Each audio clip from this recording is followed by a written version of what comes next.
안녕하십니까, 황희만입니다. 우리 사회 현안을 속 시원하게 들여다보는 IFS 카톡. 오늘은 우리 경제 문제를 다뤄보도록 하겠습니다. 오늘 이 자리에는 고려대 김동원 교수 나와주셨습니다. 네, 안녕하십니까. 숙명여대 신세돈 교수께서 나오셨습니다. 반갑습니다. 네, 지난 9월 달에 우리나라 수출이 사상 최고, 상당히 쾌거를 일으켰는데요. 신 교수님 보시기에는 어떻습니까? 일단 그 수치로 보면 551억 달러, 전년 동기비 35%, 뭐 이게 진짜 대한민국 역사상 가장 이렇게 수출이 잘 나간 적이 없습니다. 그건 사실인데 딱 두 가지를 우리가 좀 주목해야 할 부분이 뭐냐면, 작년 9월에는 조업 일수가 정상일 18일과 3개의 토요일이 있었습니다. 일단 우린 토요일은 반나절로 봐주니까 그걸 합하면은 19.5일의 조업일수가 있었고요. 이번 9월에는 21일과 5번의 토요일이 있었습니다. 그러면 이번 9월에는 23.5일이 일을 했다는 이야기면 작년에 비해서 4일 정도 일을 더 많이 했습니다. 조업일수가 많았다? 많았습니다. 예. 더 중요한 것은 10월 1일서부터 10월 8일, 9일, 10일까지 지금 휴일이 되다 보니까 이때 수출할 물량들을 미리 다 선적을 할 가능성이 있습니다. 네, 앞당겨 수출했다. 그렇습니다. 그래서 그게 이제 어느 정도 될 것인가를 제가 추산을 해보니까 통상적으로 10월 수출이 작년 10월이 한 420억 달러 정도 되었는데 3분의 1 중에서 뭐 토요일, 일요일 빼고 한 5일 정도를 미리 땡겨서 수출했다고 계산해 보니까 한 60억에서 70억 달러를 미리 땡겨서 수출한 거다. 그걸 감안해 가지고 9월 달 수출해서 그걸 빼고 일별로 계산하니까 일별로 하니까 거의 증가한 게 없고요. 아하. 따라서 이번에 35% 증가는 사실 엄밀히 들여다보면 근무 일수 많았고 장기 휴일에 따르는 수출 선적 물량을 앞당겨서 수출한 효과가 크다. 따라서 10월 달 수출은 굉장히 많이 줄 것으로 예상이 될 뿐만이 아니라 수출이 이렇게 35% 증가하는 추세로는 더 이상 가기는 어려운 그런 것이다. 저는 그렇게 보는 거죠. 그렇다면 결론적으로 수출이 상승세를 탔다, 이렇게 보기는 어렵다. 오히려 금년 5, 6월을 정점으로 해서 수출 증가율이 점진적으로 떨어지는 추세이기 때문에 이번에 굉장한 착시 현상을 일으키는 이런 현상이 일어났다고 보는 거죠. 그럼 경기가 이렇게 뭐 좋아지고 있다, 이렇게 속단하기는 상당히 어렵겠네요. 예, 그러니까 전체적으로 보시면은 그 작년 11월 달부터 금년 3월까지 경기가 수출 주도로 강한 반등세를 보이다가 그다음에 이제 4, 5, 6월에 일종 말하자면 조정 국면이 들어왔습니다. 네. 예, 그리고 7월 달에 다시 강한 반등을 보이다가 8월 달에 다시 지금 그 조정 양상을 보이고 있는 그런 시점이 있습니다. 그러니까 지금 신 교수님 말씀하시는 것처럼 저도 전적으로 동의를 하는 거는 수출이 지금 온 것보다는 앞으로 10월, 11월, 12월이 지금보다 훨씬 상승세가 둔화될 겁니다. 이건 뭐 다른 기관도 그렇게 얘기를 하고 있는 거고요. 그렇게 보면은 경기가 상당히 조정 국면으로 회복세보다는 강한 회복세보다는 조정 국면으로 진행될 가능성이 굉장히 높다고 할 수 있습니다. 그러나 우리 이제 하반기 경제를 살리기 위해서 추경도 이미 하지 않았습니까? 그럼 그 효과가 또 좀 더 나타나지 않을까요? 근데 추경은 그 내용이 첫째 11조 정도 규모니까 우리 전체 연 예산 400조에 비하면 뭐 굉장히 작은 규모죠. 그 작은 규모가 전부 국민들의 주머니에 호주머니에 소득으로 들어간다 하더라도 소비를 살릴 효과는 그렇게 크지 않을 텐데 11조 추경 중에서 상당 부분은 실제로 어떤 그런 주머니에 실제 소득으로 들어간다고 하기보다는 그러지 않은 금액들이 상당히 있거든요. 구조적인 경비 같은 게. 그런 관점에서 보면은 추경이라고 하는 것이 심리적으로 정부가 뭔가를 적극적으로 하고 있다는 심리의 긍정 요소를 빼면 실질적으로 경기를 살리는 효과는 저는 그렇게 크지 않지 않는가. 그리고 역대 정부가 계속해서 지금 박근혜 정부서부터 해오던 말하자면은 그 방법이 뭐냐 하면요. 상반기 예산을 집행적으로 써버리고 하반기는 비어버리거든요. 예. 그러니까 결국은 너무 상반기에 재정 지출을 많이 하다 보니까 빈 공간을 메꾸는 정도의, 그래서 항상 성장률은 상고하저가 나타나기 때문에 하반기는 그런 요인으로 의해서라도 상반기보다는 훨씬 더 성장 동력이 떨어진다고 봐야 되겠죠. 우리 그 작년 그 GDP가 대략 1,660조 뭐 그 정도 되죠. 이제 그러니까 거기에 뭐 10조라고 하는 건 이거는 완전히 그 은발의 오줌이죠. 네. 그뿐만 아니고 10조 중에 그 실제로 시장에 스며 들어가는 건 반이 안 됩니다. 기껏해야 나오는 거는 한 5조 정도 되는 거죠. 그러니까 이거는 뭐 정부가 그 노력한다고 하는 뭐 그런 그거지. 일종의 말하면 그런 수준이 실제로 경기에 미치는 영향은 그렇게 큰 의미가 없다고 봅니다. 그럼 이제 수출이 9월 달에 상당히 늘어나서 상당히 좋은 것 같았지만 실제 그거보다 보니까 이게 상당히 착시 현상이 있다. 그렇기 때문에 계속 수출이 상승세를 탔다고 볼 수도 없는 상황이고 또 추경 효과도 그렇게 기대할 만한 것이 못 된다면 그럼 앞으로 하반기 이 경기 전망 이것은 상당히 좀 우울한 건가요? 우울하다고는 할 수가 없고요. 예, 전체적으로 그러니까 그 회복세가 둔화된다고 보는 것이 적절할 것 같습니다. 정부에서 그 새로운 또 하반기 정책을 보면은 소득 주도 정책을 쓰다가 이제는 혁신 성장 정책을 병행하겠다 이렇게 된 건데 그러면 정책의 큰 구심점이 바뀌는 건가요? 아니면 보완을 하는 건가요? 일단 소득 주도 성장은 기본적으로 좀 단기적인 성격을 가지고 있죠. 네. 예, 그러니까 소득이 좀 미진한 사람들에게 소득을 조금 올려주고 또 뭐 여러 가지 어떤 사회복지 정책을 통해서 가처분 소득을 늘려주는 그런 어떤 효과 차원에서 보면 단기 정책이라고 할 수 있는 반면에 혁신성장이라는 것은 기업의 경쟁력, 특히 중소기업의 경쟁력을 강화를 시켜서 일자리를 더 많이 만들고 또 수출도 더 많이 하고 함으로 해서 중장기적인 어떤 성장 전략이라는 차원에서 이게 서로 배치된다고 하기보다는 하나는 응급처치고 하나는 근본처치고 그런 차원에서 저는 두 개가 양립된다고 볼 수 있는데 문제는 지금 정부가 이야기하는 혁신성장이 구체적으로 어떤 내용을 가지고 있는지가 드러나질 않았거든요. 네. 그런 관점에서 보면 박근혜 정부 때 그토록 강조했던 창조 경제하고 어떻게 다를 것이냐. 그런 면에서 앞으로 나올 혁신 정책의 실질적인 내용이 굉장히 중요하다고 보는 거죠.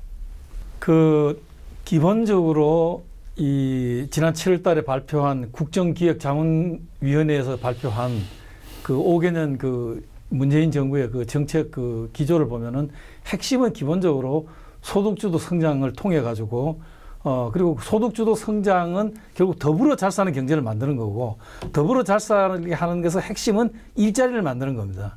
이게 이제 그 기조인데 그걸 가지고 이게 그렇게 그건 역시 아까 신 교수님이 단기적인 대책이라 하셨습니다만은 또 그건 역시 그렇게 뚜렷하게 그렇게 실제로 국민의 삶의 변화를 주는 데 상당히 시간이 걸리기 때문에 그러니까 이제 뭔가 다시 좀 이 국민들을 좀 이렇게 격려할 필요가 있다.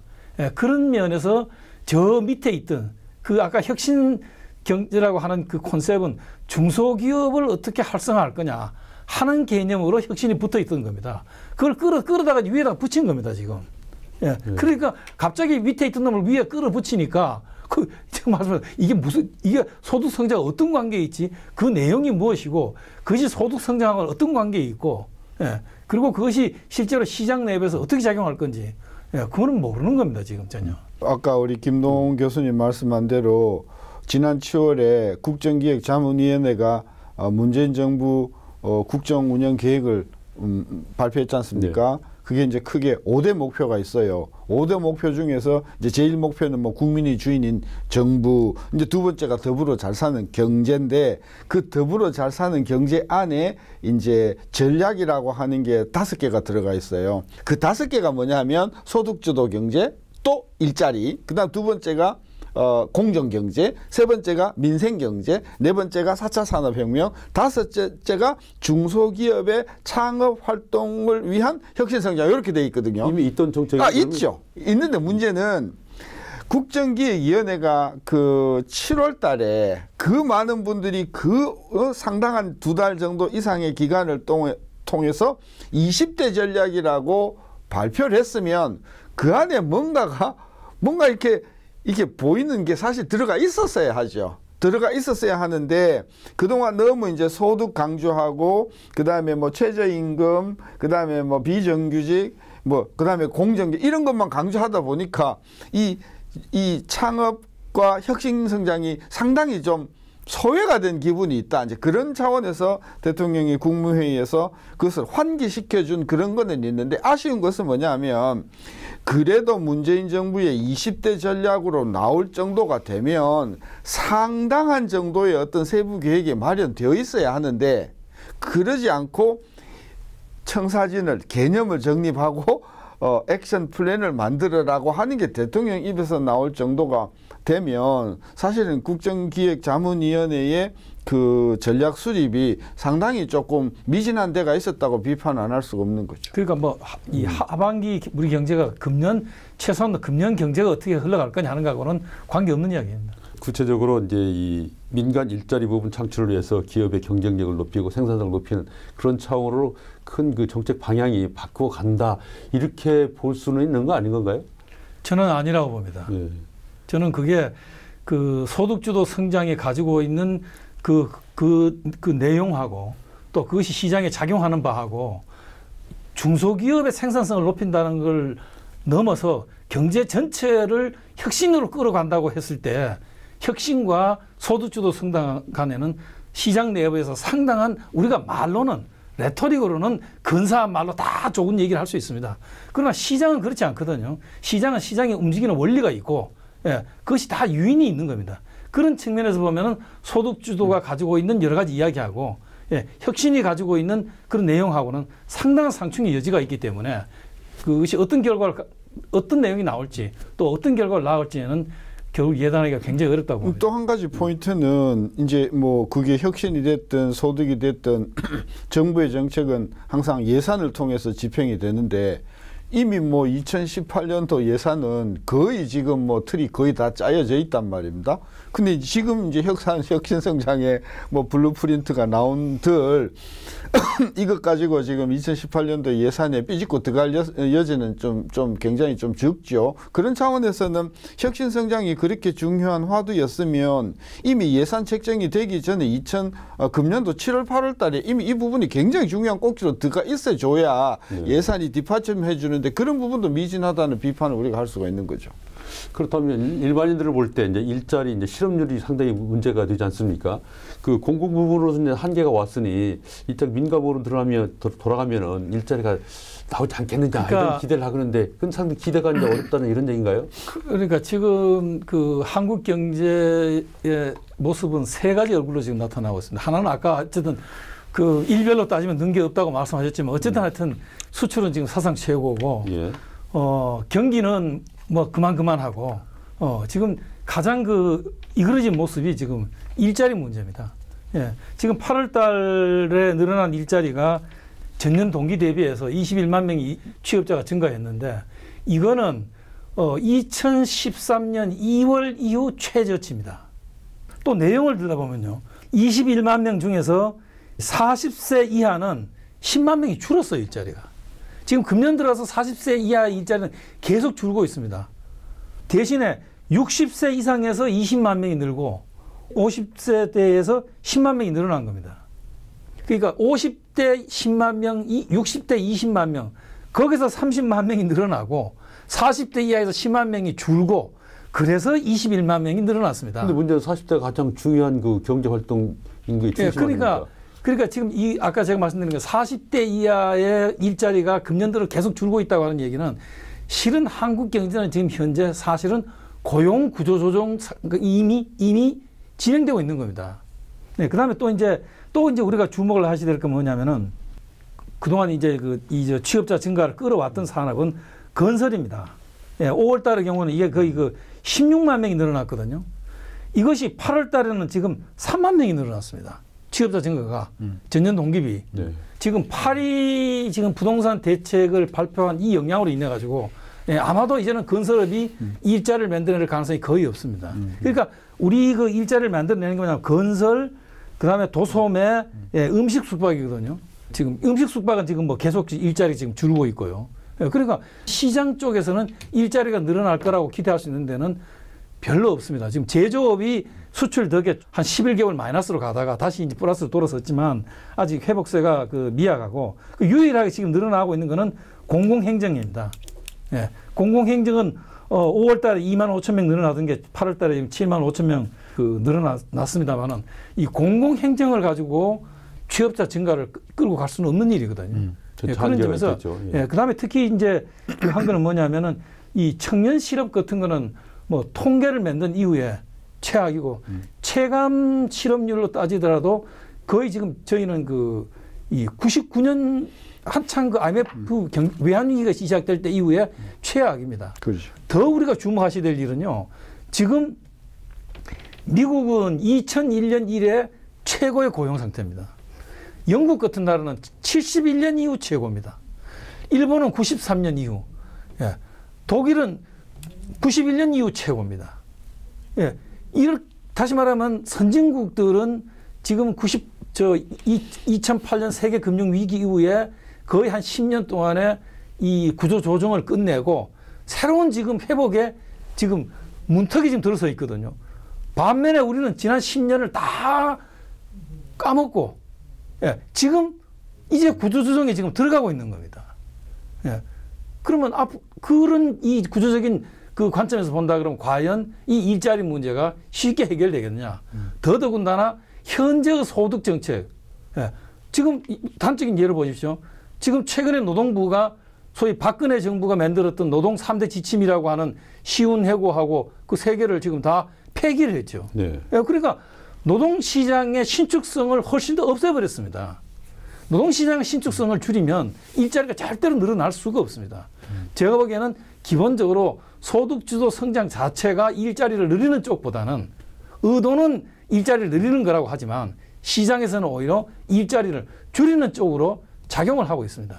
거기에다가 지금 아까 그러니까 매월 전년 동비로 이 고용 인원이 30에서 30만 전후로 30에서 40만 전 그게 그렇죠. 정상이거든요. 예. 정상인데 지금 금년 들어와 가지고 5월 6월 달에 건설 쪽에서 15만 명이 계속 나왔었어요. 근데 이 15만 명 나오던 게 8월에는 3만 명으로 줄었지 않습니까? 문제는 요게 이제 가을이 되고 겨울이 되면 거의 그 모든 공사가 중단이 된단 말입니다. 그러면 건설업 쪽에서는 매달 그래도 15만 명, 20만 정도의 고용이 창출되던 요인들이 가을, 겨울, 초봄으로 가면 이게 전부 끊어진단 말이죠.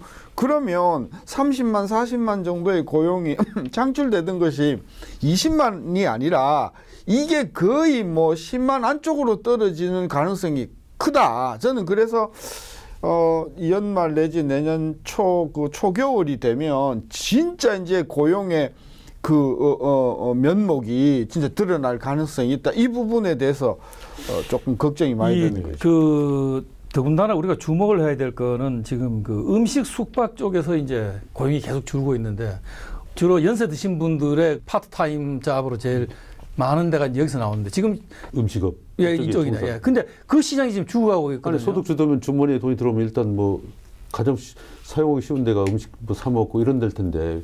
그러니까 이게 음식 숙박업에 고용이 준다는 건 뭘 의미하겠습니까? 음식 숙박업 굉장히 나쁘다는 걸 의미하거든요.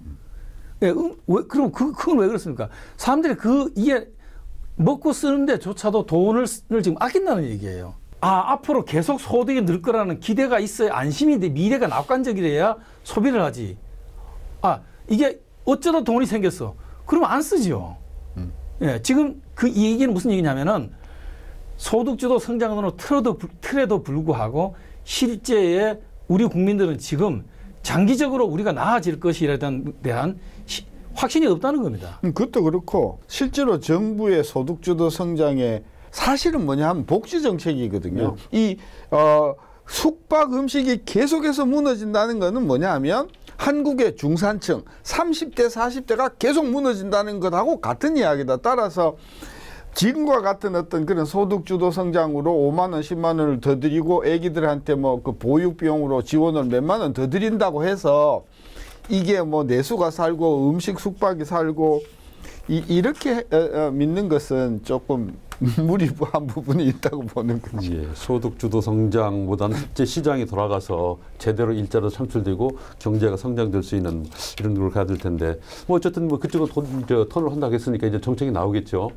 문제는 우리 경제가 이제 그 내부적인 문제도 있습니다만은 외부적인 그 여러 요인도 있지 않습니까? 어떻습니까? 그 우선 한미 간의 FTA 미국에서 아주 강력하게 요구하고 있는데 신 교수님 어떻게 보십니까? 이 FTA 그죠. 문제가. 지금 이제 뭐 우리가 5월달에 새 정부 출범하고 여러 것이 긍정적인 어떤 그런 분위기에 이제 도취가 되었었는데 이제 좀 어느 정도 안개가 거치고 보니까 하반기 내년 초까지 지금 우리 앞에 쌓인 과제들이 너무 많은 거예요. 첫째 한미 FTA 문제 있죠. 네. 그다음에 사드 이 갈등 문제 있죠. 그다음에 이제 북한 핵 무기 문제 있죠. 그래서 이런 관점에서 보면 이제 특히 이제 우리 발등에 떨어진 게 한미 FTA 재협상 문제인데 지금 뭐 들리는 이야기로는 미국이 진짜 뭐 폐기도 불사한다 이제 이런 방침이라고 하니까 우리도 뭐 폐기까지야 가겠어요. 폐기까지 못 간다고 하면 그쪽에서 요구하는 것을 상당히 들어줘야 될 텐데 그 들어주는 부분이 대부분 우리로서는 들어주기가 매우 민감한 부분들일 거고 특히 농산물 부분일 거거든요. 자 이래 놓고 보면은 과거에는 우리가 소고기 때문에 한번 홍역을 치렀는데 이번에는 이제 문재인 정부로서는 이 농업 부분에서 한미 FTA의 미국 측 요구를 들어줘서 대폭으로 개방할 것인가 아닐 것인가 그런 문제가 있고요. 만약에 미국의 요구를 들어주지 않는 쪽으로 해결이 된다고 하면 진짜 저쪽에서 폐기 카드를 들고 나올 가능성도 있고 또 들어주자니 한국의 여러 어려운 농업 부분도 있고 해서 저는 뭐 잘 수습이 됐으면 좋겠는데 굉장히 정부로서는 지금 어려운 과제가 하나 던져져 있다. 저는 그래 봐서 계속해서 미국 쪽에서는 철강이라든지 또는 전자제품 쪽이라든지 또는 농업이라든지 이쪽에서 계속해서 이렇게 그 드라이브를 걸 테니까 아무래도 우리로서는 대미 수출 분위기가 좋아진다고는 볼 수 없다. 그런 관점에서 교역에 상당히 조금 어려움이 예상이 되는 부분이죠.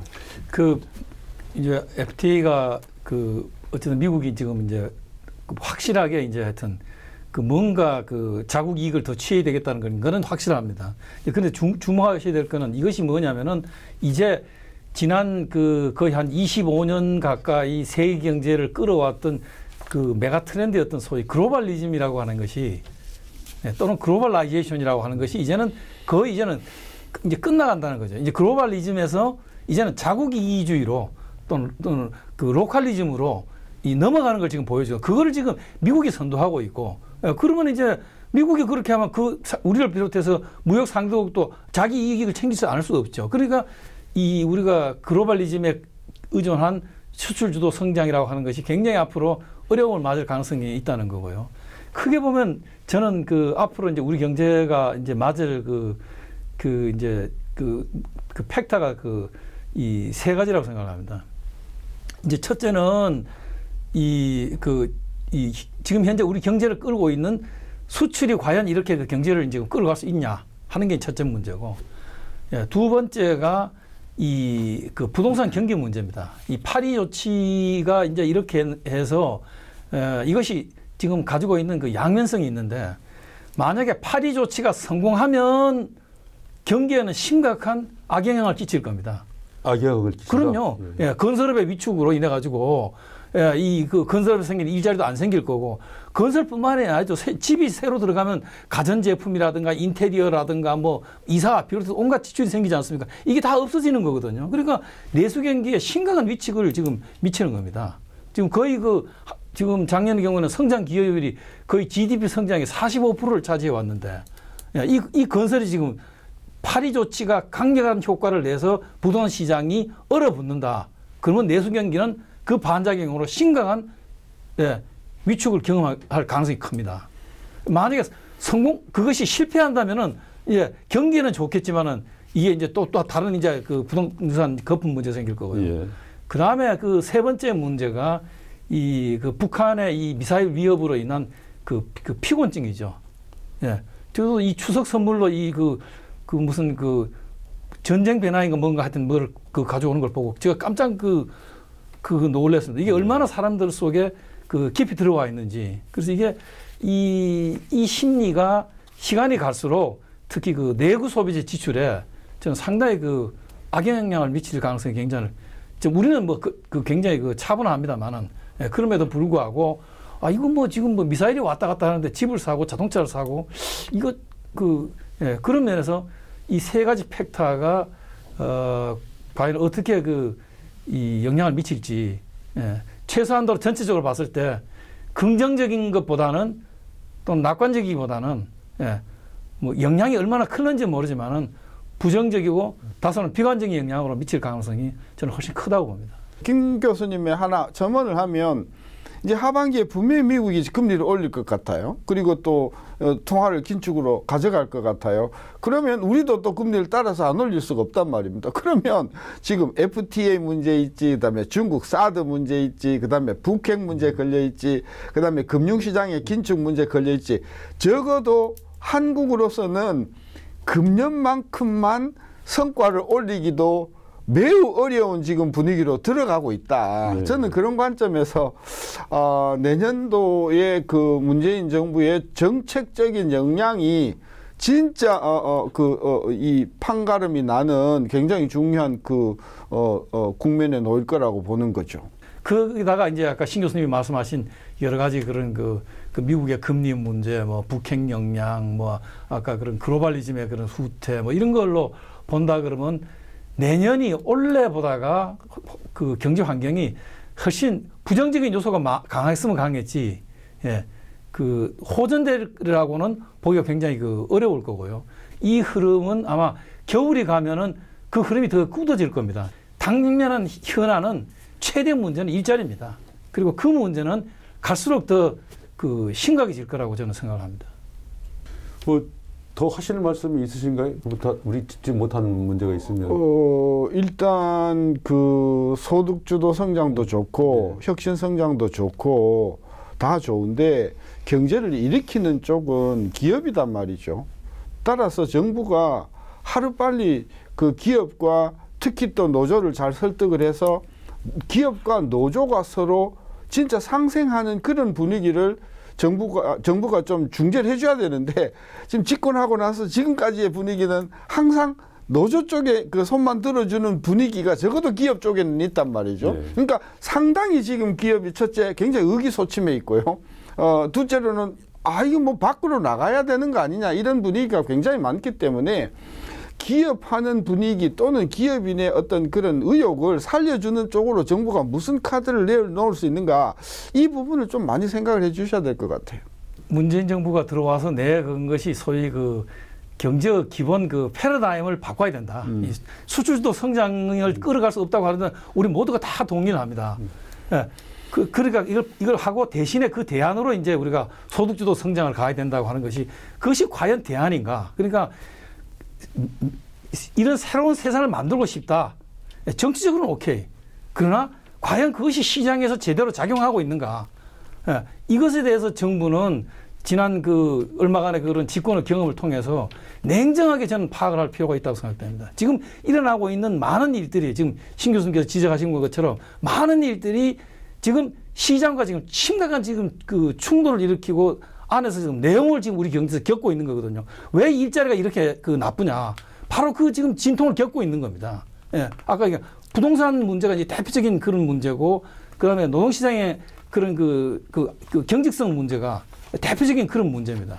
이 내용이 어떻게 될 거냐? 예. 저는 이 문제에 대해서 정부가 정말로 냉정한 입장에서 어떤 좋은 세상을 만들겠다는 의욕을 놔두고 정말 진정하게 시장의 흐름이 무엇이고 이걸 어떻게 끌어갈 것인지에 대해서 저는 제고가 필요하다고 저는 생각을 합니다. 네, 우리 경제가 안정적으로 성장하기 위해서는 결국 시장 경제 원리가 잘 작동될 수 있도록 이렇게 정부 정책이 이끌어가는 그런 사회로 가야 되지 않나 이런 생각이 듭니다. 그런 사회로 가기 위해서는 오늘 논의가 정책 입안자들에게 큰 도움이 됐으면 하는 바람입니다. 오늘 순서 여기서 마치도록 하겠습니다. 고맙습니다.